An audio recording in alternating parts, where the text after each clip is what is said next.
Where do most people spend their time? In their head. Where are most of our problems? In our head. And you look at how that's, we're least grounded when we're in a state of overwhelm, rage, panic, anxiety. It's hard to be really grounded in those emotional states. And when you look at that theme of grounding and healing, I consider those two things very much the same thing. And why do I say that? Because the word heal has two spellings, H-E-E-L and H-E-A-L. And with that concept of grounding through the feet and getting us, it's the furthest point away from the head. And I just think there's a piece there that, and from the intelligence of the heart, the number one stressor we have in our life is when our head is saying one thing and our heart's saying something else. And that's the difference. The intelligence of our minds isn't matching up with the intelligence of our heart. And a lot of us override that. We say yes when we mean no. We say no when we mean yes. We want to be doing something else. And we live a whole life. Some people live a whole life in resentment and regret. And, you wonder why their bodies are breaking down and why they have disease and why their relationships are in tatters. So this idea of how can we access the heart, which is literally the genesis of the brain starts from the heart. And here's what I want to point out is that in fetal development, the neural tube, which is the genesis of the nervous system, it's this conglomeration of cells, and these mitochondria start to pull these cells away from that neural tube, and they create a new structure, which eventually becomes the brain. And the neural tube actually becomes the heart. And so literally this weaving of that the information system in the body goes like this in a millisecond. Goes heart to brain, brain to gut. That's the overwhelming communication network happening. Boom, boom, boom, boom. So in that ability, what we're talking about is how can we create practices around the heart? And the heart has four purposes. It's a mechanical pump. Everybody knows that. It's a endocrine gland. It releases and secretes endocrine or hormones. One of the more common ones we know of is oxytocin, obviously the connection and love hormone. It's its own neurological device. It has its own ability. It's got its own ganglia. It's got its own ability, neurons. It's got its own ability to think, feel, process information. How do we know this? There's tons of information about heart transplants and people taking on new behaviors, new endeavors, new memories just by getting somebody else's heart put in their body. The other piece is it's an electromagnetic device.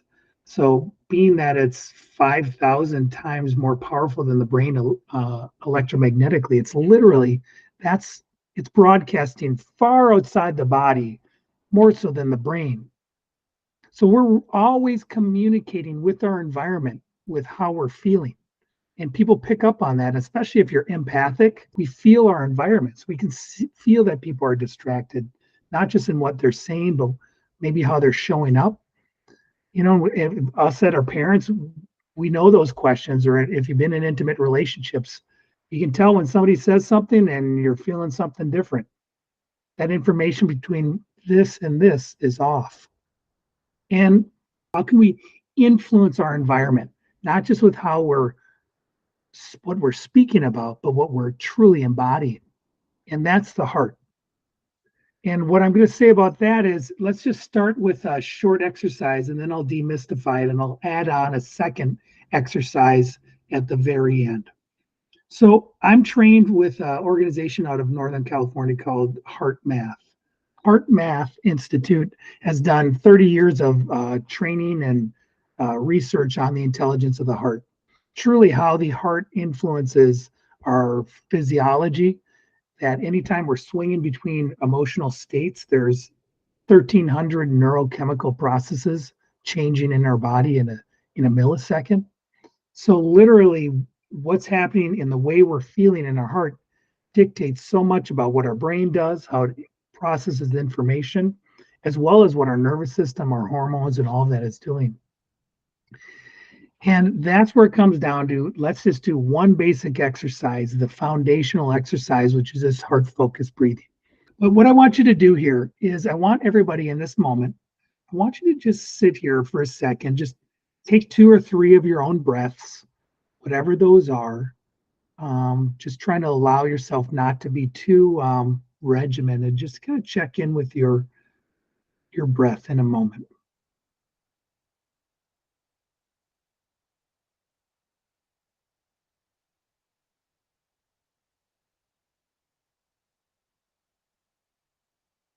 And if you're willing, I often say the things we touch the most, we're most connected to. And as we touch things, as you know, when you facilitate changes in people's bodies and yoga treatments and you add some touch to bring awareness to that part of their body, what I'd like you to do here is just to bring a couple of fingertips to your heart, center of your chest, a little, maybe a couple centimeters to the left. With your eyes closed or gently open, I want you to bring your awareness and center of attention to the area of your heart, the center of your chest.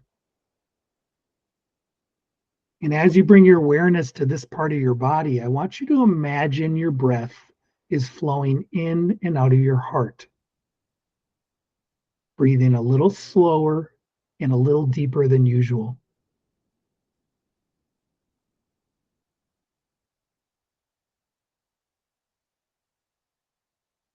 If your mind wanders away from this, just draw it back to the center of your chest, the area of your heart. Imagine your breath is flowing in and out of your heart, breathing a little slower and a little deeper than usual.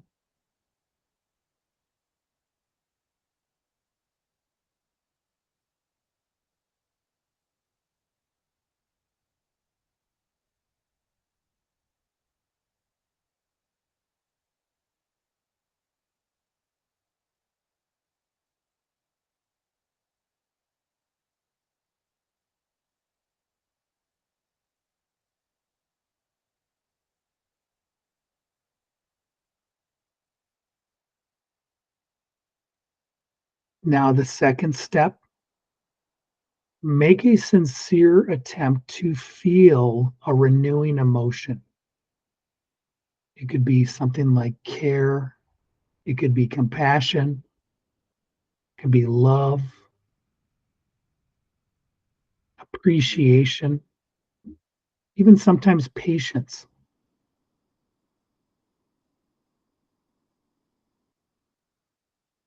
And make a sincere attempt to feel this emotion as you breathe in and out of your heart.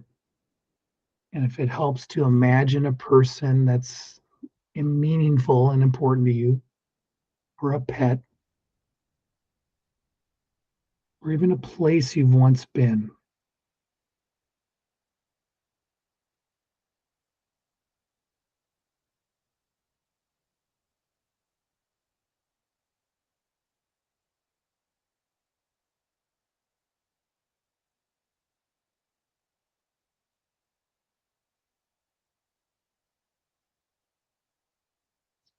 Of course, one of the biggest imprints into our brain is our facial muscles. So even adding a little smirk or smile of the face sends a strong primal signal to the brain to regulate. Good.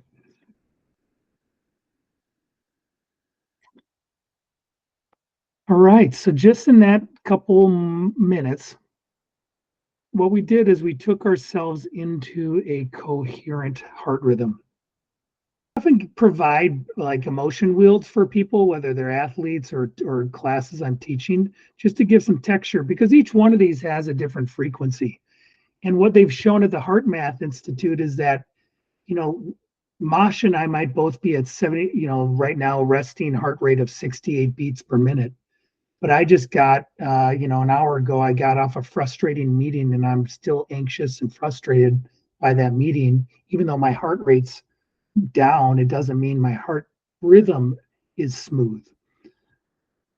Where Masha might have just had a great meeting, lots of connection with the people. She's feeling joyful and compassionate, and her heart is at 68 beats per minute, but it looks very different than mine. I love this image. It just shows a strong network between the brain and the heart, this just massive superhighway of information that's happening. And keep in mind, it's literally like a 9-to-1 ratio. Way more information going from the heart to the brain than the brain to the heart. Literally, what we experience and feeling in the heart is matching and mimicking in the brain at the real time. There's core cells in the heart that are syncing with core cells in the amygdala in the brain.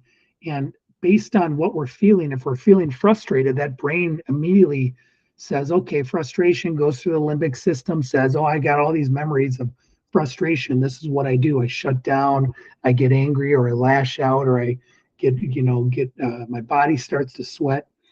But generally speaking, this is a difference when we're in a depleting emotional state and our heart's broadcasting that and the brain's getting that information.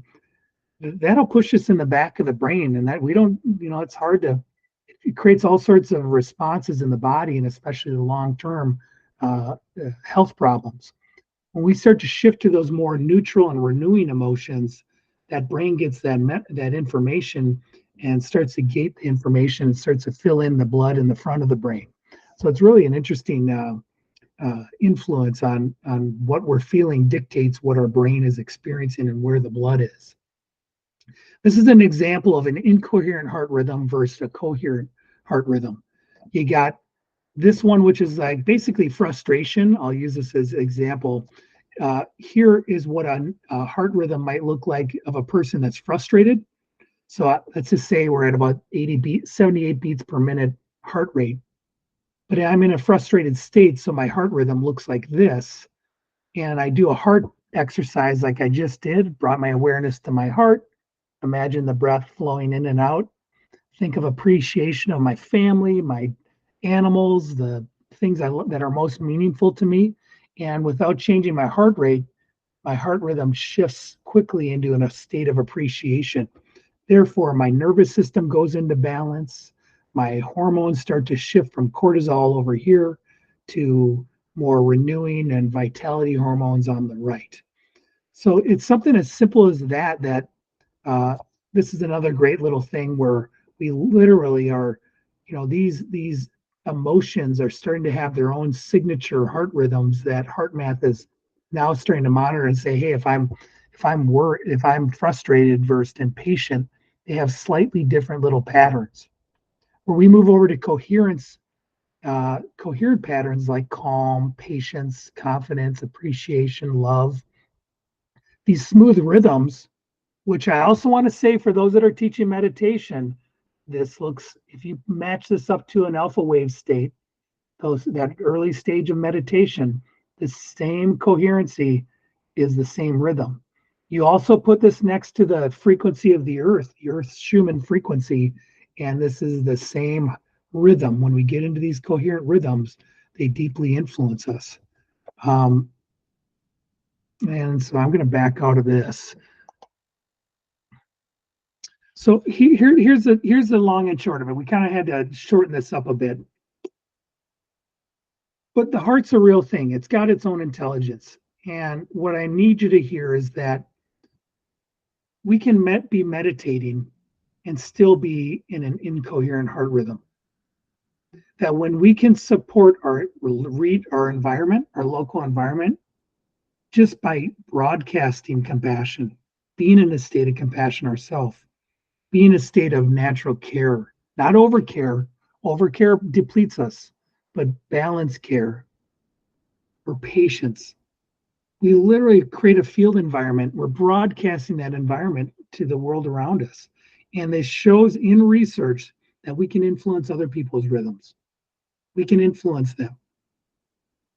And when you hear from the heart, which compared to listening in the mind, which has its own intelligence, discernment, that ability to drop in here and be of presence to people is sometimes the difference between them feeling it or them just checking out and staying on their path.